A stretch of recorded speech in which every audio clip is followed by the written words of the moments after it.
Hello, so today we are going to read Goosebumps The Haunted Mask 2 by R.L. Stine, Chapter 5.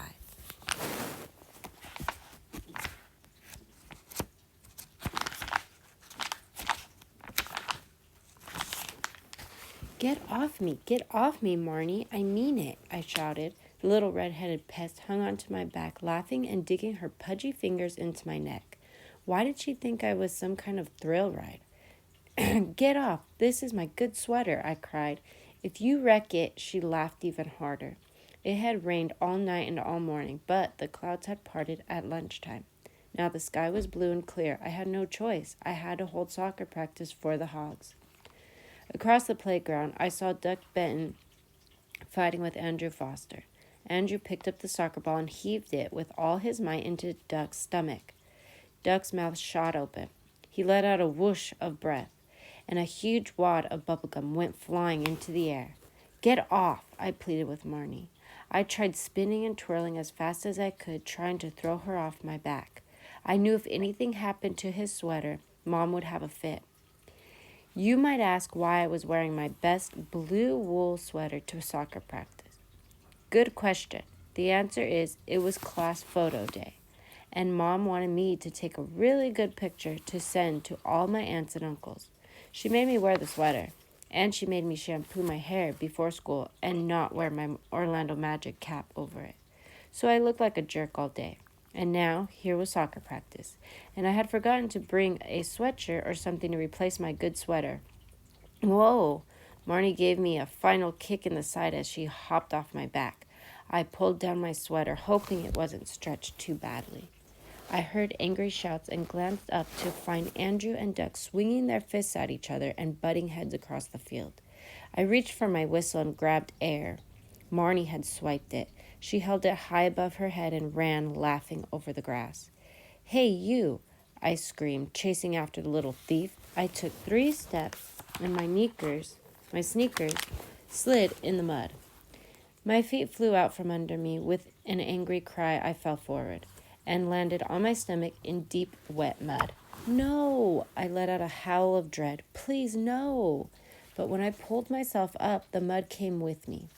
My entire body was caked in thick, wet mud. My beautiful blue sweater. It was now an ugly brown sweater. With a sad groan, I sank back onto the ground. I just wanted to disappear, to sink from sight into the big mud hole. My faithful team, the horrible Hogs, were laughing and hooting. They thought it was a riot. Nice kids, huh? At least my mud dive had stopped Andrew and Duck from fighting. The mud weighed me down as I climbed slowly to my feet. I felt like Andrew. I felt as if I weighed 1,000 pounds. Maybe I did. I wiped mud off my eyes with both hands and saw Chuck standing over me. He tisk-tisked a few times. You look really bad, man. Tell me something I don't know, I muttered. Why did you do that? He asked. I squinted through 2 inches of mud at him. Excuse me? You look like Mud Monster or something. Chuck snickered. Ha ha, I said glumly. You told me to meet you here, Steve. You said we were going straight to that party store to buy the you-know-what. He glanced back at my team of first graders. They weren't listening to our conversation. They were too busy flinging mud balls at each other. I scooped my hand along the front of my sweater and scraped off about 10 pounds of glop. I think I'd better go home after practice and get changed first, I told Chuck. Talk about your long afternoons. I had to break up the mud ball fight. And then I had to hand over all of the little angels to their parents and babysitters. Then I had to explain to their angry parents and babysitters why they had practiced mud ball fighting instead of soccer. I crept home. Chuck waited for me outside. I hid my mud-caked clothes in the back of my closet. I didn't have time to explain to my mom. Then I changed into a clean pair of jeans and a gray and red Georgetown Hoyas sweatshirt one of my uncles had sent me. I don't know anything about the Hoyas. I don't even know what a Hoya is, but it is a cool sweatshirt. I pulled my cap down over my mud-drenched hair. Then I hurried to meet Chuck. Steve, is that you? Mom called from the den. No, it isn't, I called back. I closed the front door behind me and ran down the driveway before she could stop me from going out again. I was really eager to find that party store and check out the weird masks. So eager, I forgot to bring my money with me. Chuck and I walked 2 blocks before I reached into my jeans pocket and realized it was empty. We jogged back to my house and I crept up to my room once again. This just isn't my day, I muttered to myself, but I knew that buying a really gross and frightening mask would instantly cheer me up. Then I could go ahead with my plan to terrify the hogs to get my revenge. Revenge, what a beautiful word.